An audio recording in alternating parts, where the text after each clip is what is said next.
Right. Jesus, stop that again. Right, that's both of our bracing in now. Sorry, getting distracted. That's not bad. Which hopefully means... Oh, that's not bad. How about that?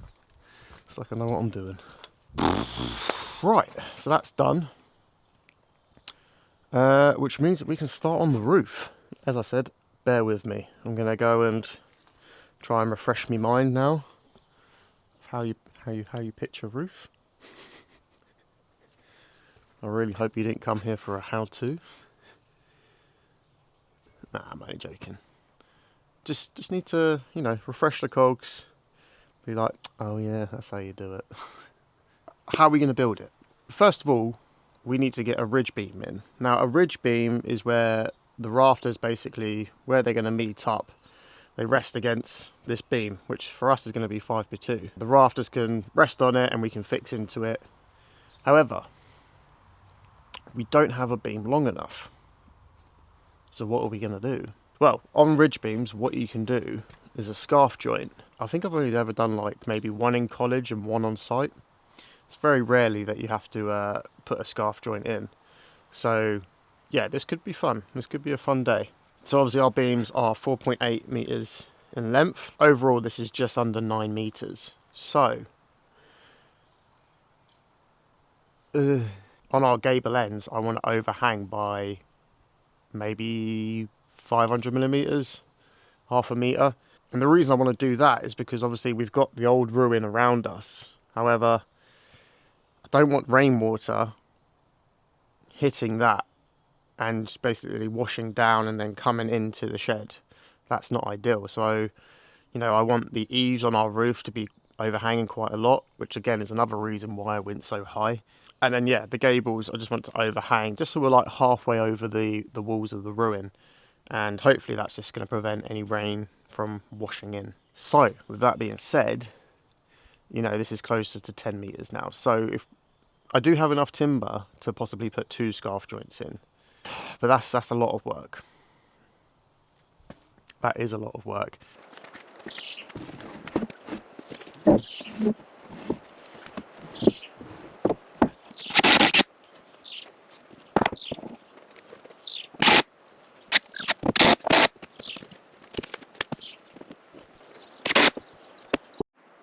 Okay, I've just jumped ahead a little bit. There's our plate over there. I've put this one on this wall now, and this is what I meant by we're like staggering or overlapping the join. Obviously this is the top plate for this wall, that's the top plate for that wall, and now this one is lapping or staggering over this join and really just tying these walls even more together basically. And again, I've put this plate on here, and now I'm just filling in the pieces that's going to go either side and hopefully get this wall a little bit straighter. Let's see what, let's get this one in.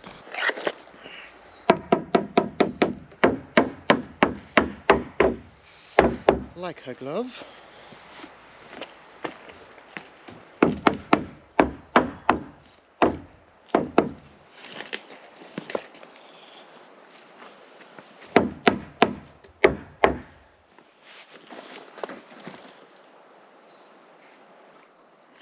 I wish I got a shot of this before, because it really was bowing out. It is still got a bow in it, which we will get out.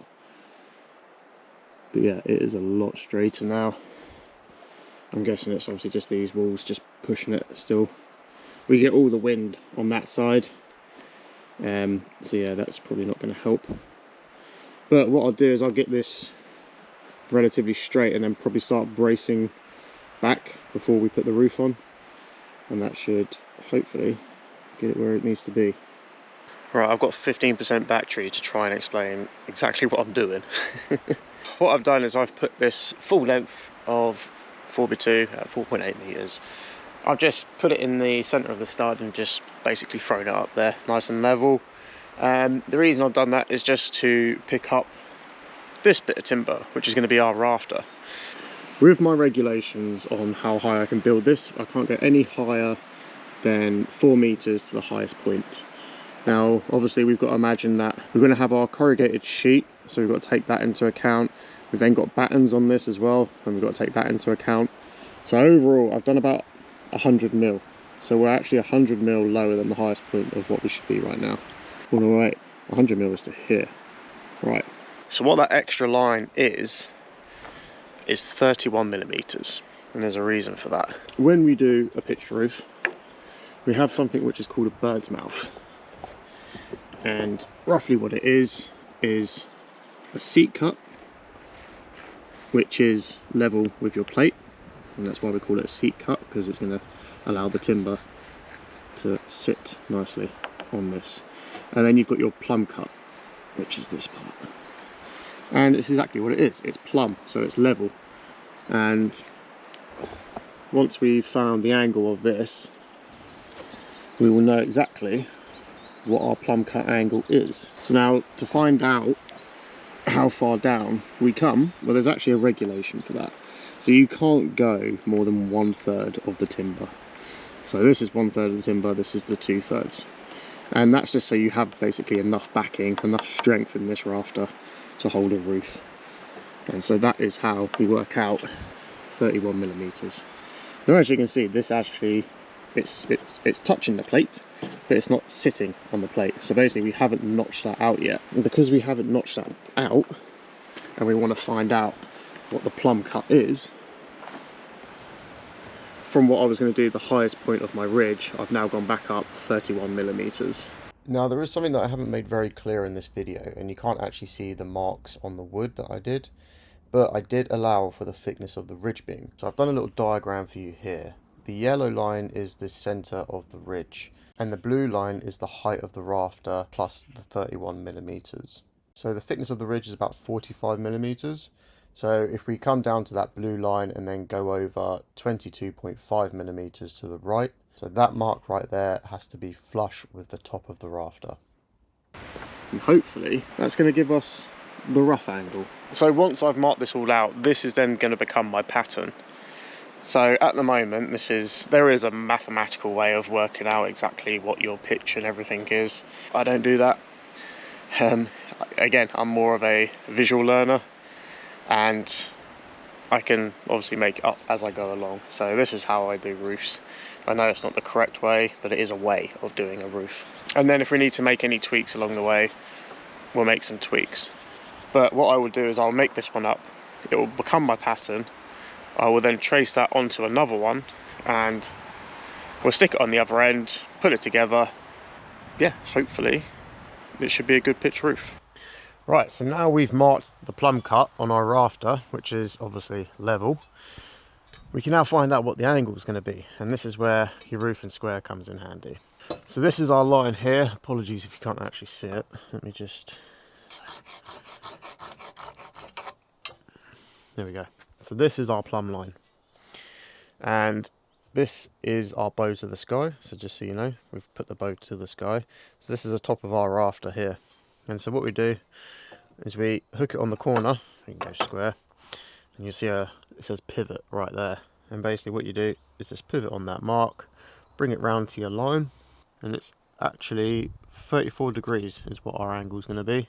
Yeah, so our pitch is 34 degrees. So the first thing that we're going to do is put the plumb cut at the very end of the rafter. We can then measure back from that point to where our bird's mouth is, and then we can cut that out as well. So that's our plumb cut all done, and now what I'm going to do is just hook the tape at the very top, and our measurement is 2255, so that's here. However, I'm going to show you a little trick. Okay, so 2255, however, we've got to come down 2/3 of the timber. Now the thickness of the timber, it does vary a little bit. It goes from anywhere from 96 to like 94 millimeters. So I could just mark it out. However, what we find easiest, 2255, if you just hold your pencil on the tape, easier said than done, trust me, marking it like that.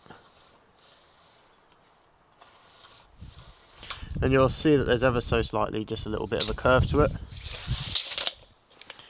And then once you've done that, you can just come up, mark the 30, so then that's giving you a nice exact mark there. We now need to put a seat cut on it. Now I did mark the seat cut as well, and that's how I also found out that it's about 54 degrees. And then just bring it up to that point exact. And now we're going to do the plumb cut, which was 34 degrees.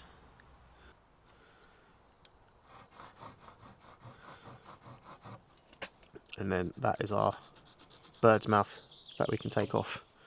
So I've just gone with the skilly, and now I'm just going to finish it off with the handsaw.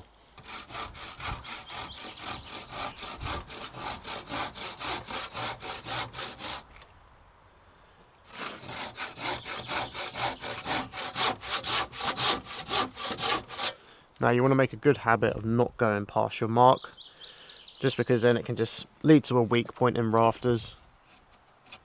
Doesn't matter if you get it a little bit, but some people just go mad.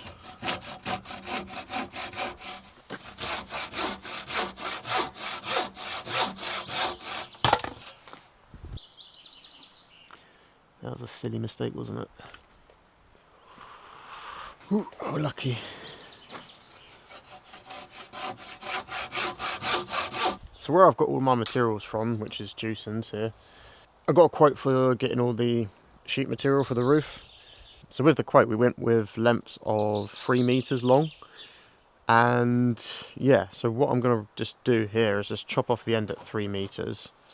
And yeah, we'll see if that looks like a good overhang, or if we maybe want to take a bit off. For now, and just to help me with the lengths, just going to cut it down to 3 meters.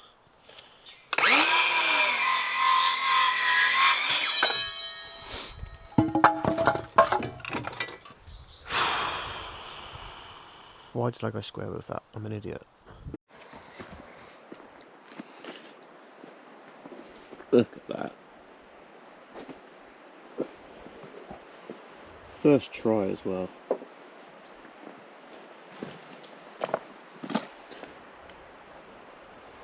Pretty happy with that cut. So that's going to be my pat. That was actually the first pat, but it's got a twist in it, so the bird's mouth looks huge on that end.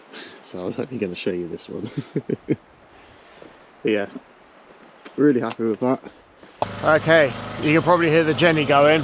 We're just going to top up the batteries on the motorhome. I'm charging the cordless batteries now, and I've got my mains skill saw on the go. And that's because I've got about 30 rafters to cut, and just makes sense just to have the mains going. I can do loads of things at once. Yeah, I think for the rest of the day I'm just going to stick the GoPro on a time lapse. Yeah, I think we'll work on the ridge tomorrow. I've got 2 scarf joints to put in this ridge, and it's going to be really fun. So yeah, I think I'll just cut all the rafters now and just be done with it. It's very repetitive work.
Morning everyone.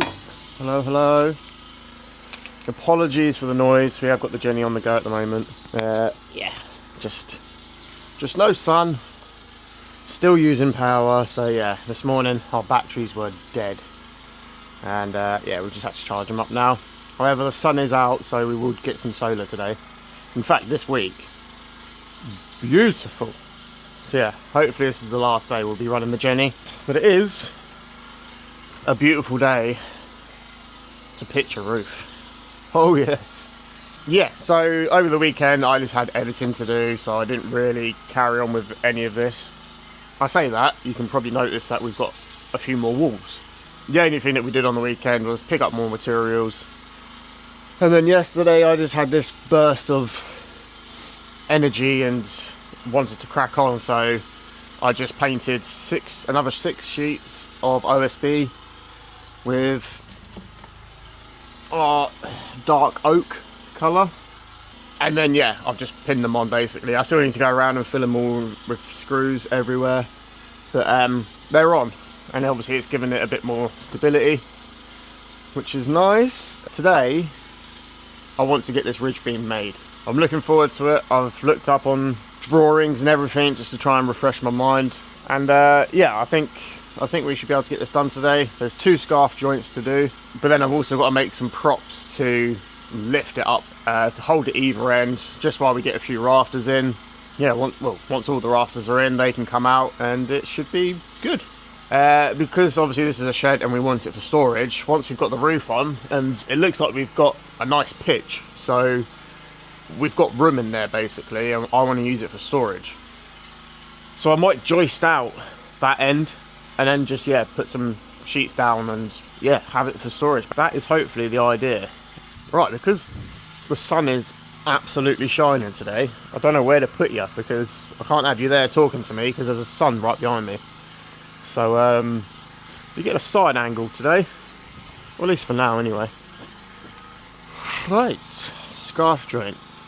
So what I'm also thinking, because we've got these going across, I might double these up, to be honest, and once the roof's on, just have a little sort of upright support just to stop any sag on the scarf joints.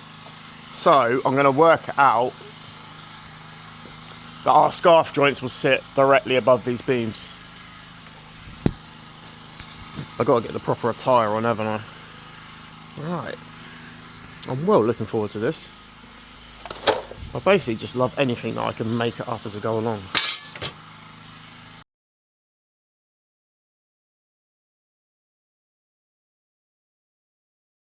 Right, I imagine that time lapse was pretty useless because I was like over here.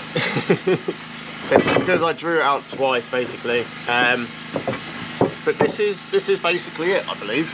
Once you get your head around it, it's actually pretty simple. And I'm hoping that you can actually see this. So yeah, apologies, you probably can't see this very well. I'll try and block the sun as much as possible. I have been cheating, I won't lie to you, I have been cheating. So if I was to I'd keep that basically.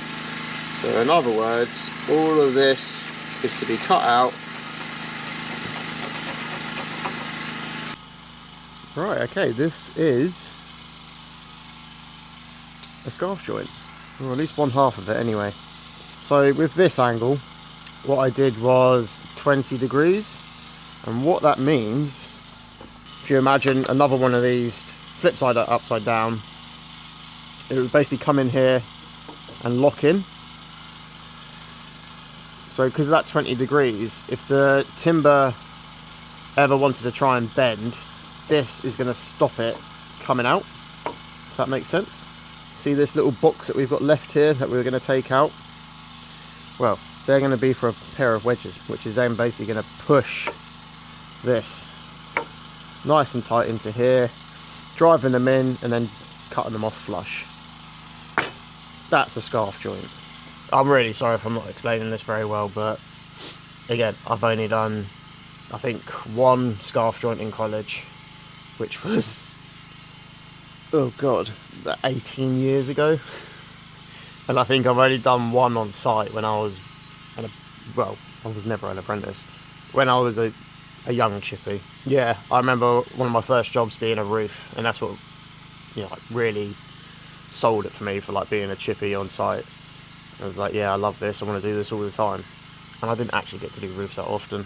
But yeah, I remember on that job we had to do a scarf joint, and I was obviously just mostly watching, just learning still. And yeah, that's the only other time that I've done a scarf joint on site, and I didn't even really do it, I just helped. So yeah, it's slowly coming back to me. So yeah, apologies if I'm not explaining it very well. What I'm going to do now is just cut the other 3, and yeah, we'll start to put it together and somehow get it up there. But I've got an idea for that, I think. We'll see how it goes, yeah? We'll see how it goes.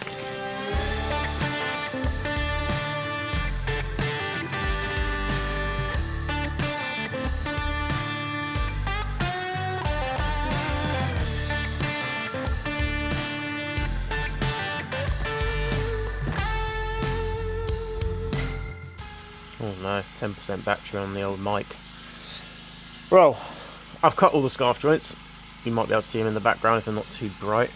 And I've just cut the wedges to go in them. Now, Rachel did make a very good point the other day of how are you going to get it up there. And yeah, I'm fully on board with that, because how the hell am I going to get that up there? Not only that, but how am I going to assemble it? I have no idea. Well, I have one idea, and that's basically to put it on the wall plate up here and then put all the wedges in as well.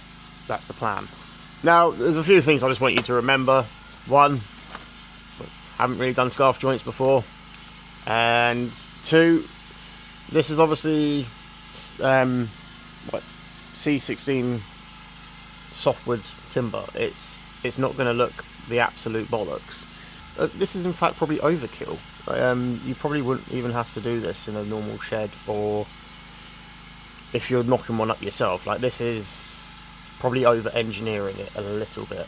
I know you can get those like metal plates now that you just basically put over, and they've got loads of bent nails in them. Oh, makes no sense, Cam. And you just basically hammer it. It's the way you get on a lot of like prefabbed houses and stuff like that. And that would probably be fine. Probably just screwing it together as well, or just like building it in like 3 sections with obviously the rafters holding it up, and then once it's sort of roughly there, you could put another timber over the side of it and just screw all that through. There's loads of easier ways that you could do this. I'm just having a bit of fun. That's all I'm doing. And I'm now thinking, I'm like, do I throw a bit of glue in there? Like, probably traditionally you wouldn't put glue in it.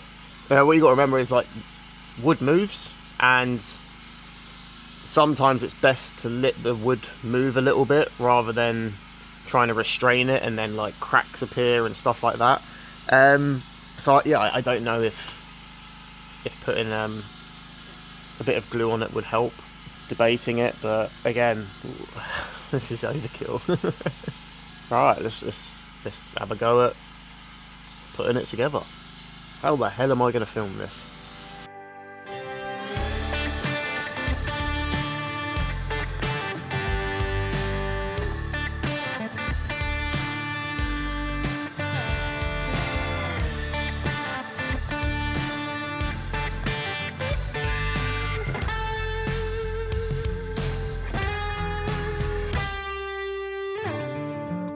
Right, so I'm going to glue those up now, put all the screws in, send it home, and then I guess start making the supports. And once that's up, like all the rafters are cut, we're going to fly through this today. This will be up today.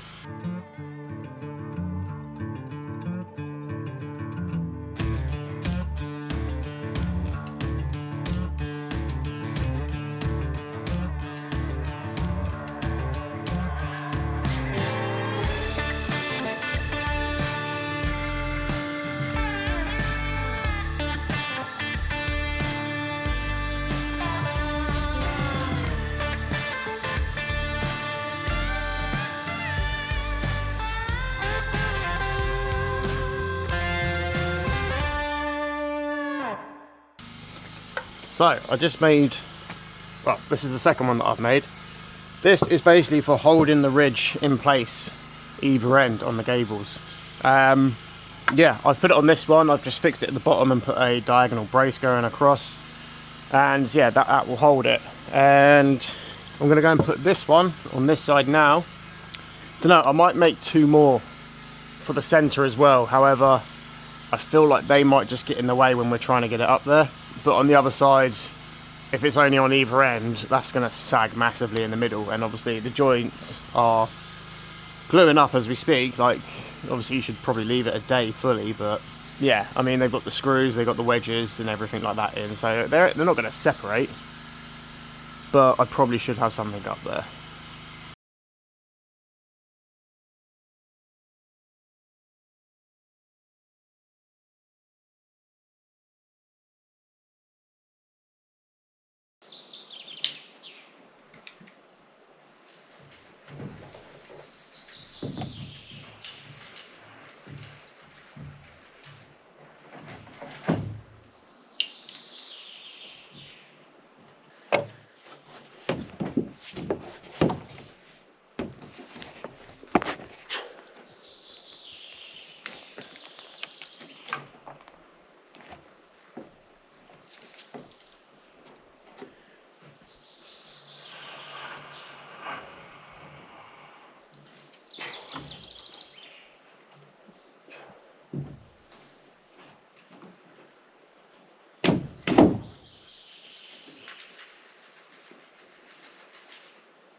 Did it.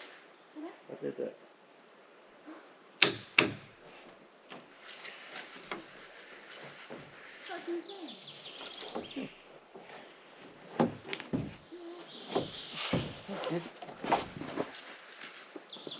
There we go, the ridge beam is now up.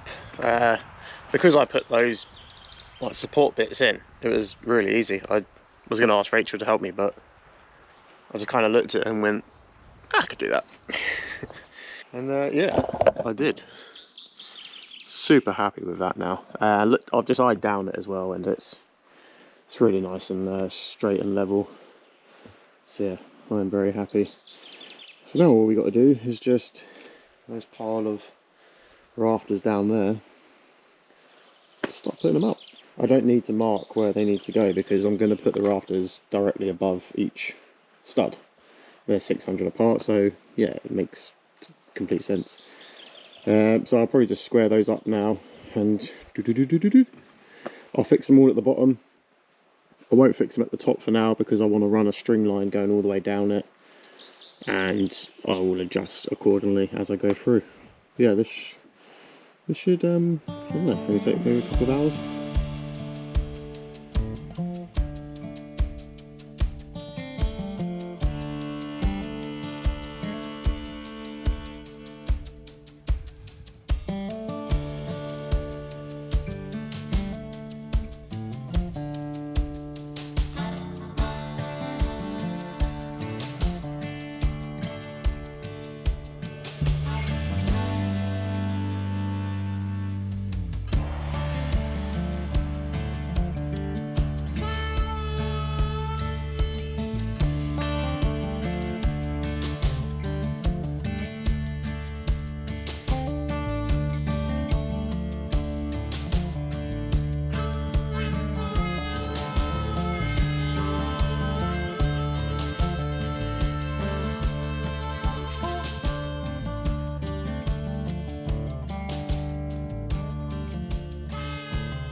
So as you can see, and I did film it, so you definitely have seen it, I've put the 4x2 joist going across, and I'm pretty happy with that. They've only got a fixing in either side, because I also went along and I levelled the walls up again. That's why I only put one fixing in either side, so they could still move a little bit. So yeah, now I can just fully secure them all off. And I did put a couple of beams going across so I could walk on it, and I have started to fix the rafters coming across. However, I then put a bloody drill bit into my thumb last night, which was really nice, and it's still got a pulse right now, so yeah. I might build the gable walls either side, and then we'll do the gable ladders and everything like that, which if you don't know what I'm talking about, fully understand, fully appreciate that because you're not in the building trade. Basically, a gable end is where you have a pitched roof and you come to basically the side of your house and then you've got a big triangular point. That's called a gable. And a gable ladder is basically on a gable end of the wall on your roof. Your roof obviously goes past the wall, and you're able to do that by building basically a ladder that goes down. I fucking hate explaining this. I just feel like such an idiot explaining it. I don't think I could ever be a teacher. Yeah. I actually really do like teaching like apprentices. I, yeah, that is quite actually rewarding. Like watching them start off shit, and you know, by the end of it, they're really good. But yeah, I can teach by doing, not by the. So with that being said, let's get up there and finish these rafters off.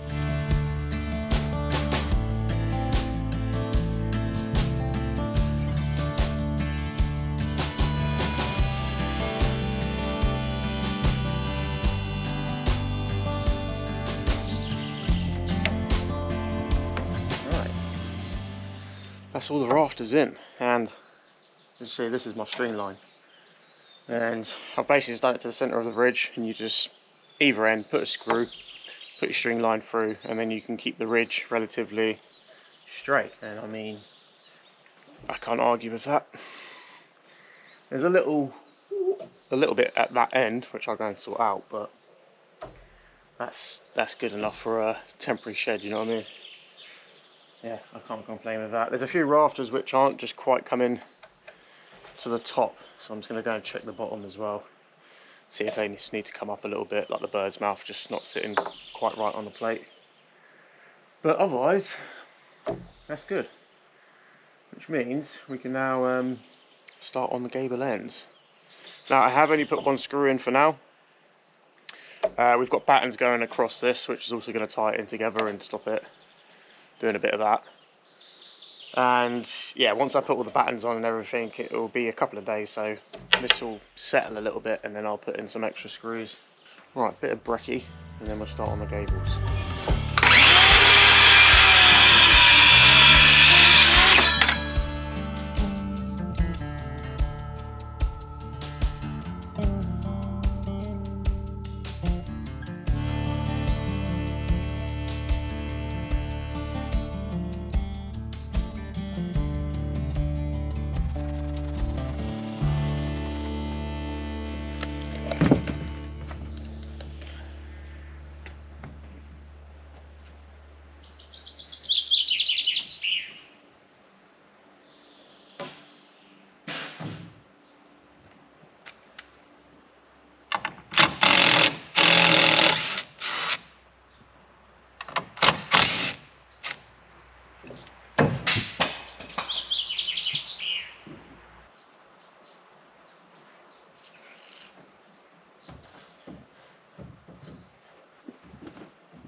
Darling, that ladder that's over there, one leaning up against the wall, could you just move it to the left, go up it and get my little 2-foot level?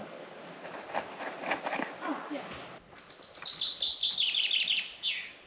There she goes again.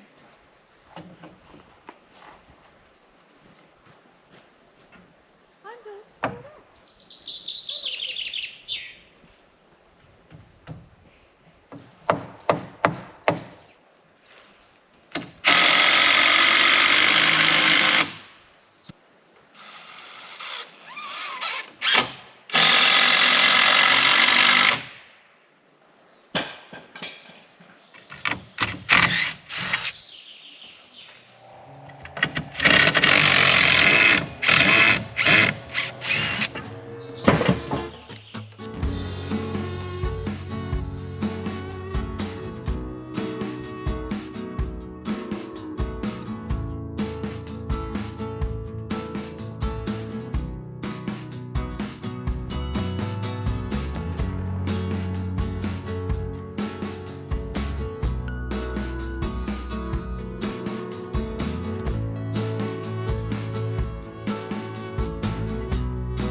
Okay, so you have just seen me put in these little noggins, which is going to be for our ladder to help us overhang this gable end. I've also put in the last rafters now, and they basically just tuck over the top of this timber here, and that timber is basically to help us build a little stud work within this little triangular section. So what I'm cutting now is the very last rafter, which is going to be on our gable end. And all I'm doing is using the template that I used for the rafters before. The only thing that I'm doing different is I'm not cutting out the bird's mouth, because we don't need it. We don't have a wall plate that overhangs. So yeah, we don't need that. We're just basically taking the length and the angles off either end.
Bloody hell, I don't have my hat on. This must be weird for you all. Yes, I have rolled out of bed, if you can tell. Right, so it's actually been, I think, just over a week since I've picked up this camera and actually spoke to you. And that's because we've got a friend staying with us, and yeah, we've been going out and exploring all around here, so been a little bit busy. But things have improved a little bit. So, finished off both gables now, really happy with them, no problems at all. And if you could just see up there, and I've taken the centre support out and built this little doorway. And we're probably going to close off that area as well. And that's just for our like personal items to store, stuff that you put in your loft. That's a loft basically. Just because this side will be a bit of a workshop bench to obviously use to work on the land. So don't want any dust going up there and all over our crap. So like I say, I'll probably board it and then put some sort of tarp door or something just over it. We have painted, I say we, our friend Megan, very kindly painted the OSB for these back walls. So now they're all ready to go on. However, I need to remove some rafters just so I can try and get the boards in. So this is the loft area we're going to have. These sheets here, they're going to be for laying in here. This is the board that I cannot stand upright, so just need to pop a rafter out and then we'll be all good there. So another reason why I haven't been carried on with this is we're waiting for our roof to arrive. There are companies around here that do corrugated roofs, and they have it in stock. They just charge quite a lot extra. Just using Juicens, where I've bought everything else, I've had them for years, so I've just, built a bit of reputation with them, got good discounts, so we went with them. It just takes a little bit of time. We've actually gone for box section Jupiter green roofing, which is extra, which is absolutely fine. A few reasons. Well, again, like everything that is here is going to be reused for hopefully the workshop that will be built, and that includes the roof as well. So that's why we've spent the money now. Not only that, but we don't want this to look garish. I don't think it's the right word to use. Like, we don't want it to look like a very cheap shed, if that makes sense. Obviously we've painted it brown, dark brown at the bottom. We've got a green roof, and I think it just fits better in the environment that it's in. And obviously, I do know that this is a shed at the end of the day. That's absolutely fine, and it's only going to be here for like a couple of years, hopefully. But with that being said, I'd rather it still look good for a couple of years rather than looking something that stands out in the sore thumb in such a beautiful environment. So that's why we've done this, and that's why we're sort of happy to wait a little bit. Now, so what this means is our friend, she leaves Saturday night. So that gives me sort of Sunday and Monday to get everything sort of wrapped up, like get this back wall on, get the battens on the rafter as well. We do have battens. Yeah, board this loft area, do all of that. And then I think on Tuesday I'll go and pick up the roofing, come back and get that on right away. Uh, Purely because hopefully in the next week or so we're going to have some rain, and collecting rainwater now is a big priority. So in that back corner is going to be the IBC tank, 1,000 litres, and that side is where sort of the rainwater is going to come into the building and then go into the tank. I'm really excited to get this done and finished now. Just got to wait a little bit longer.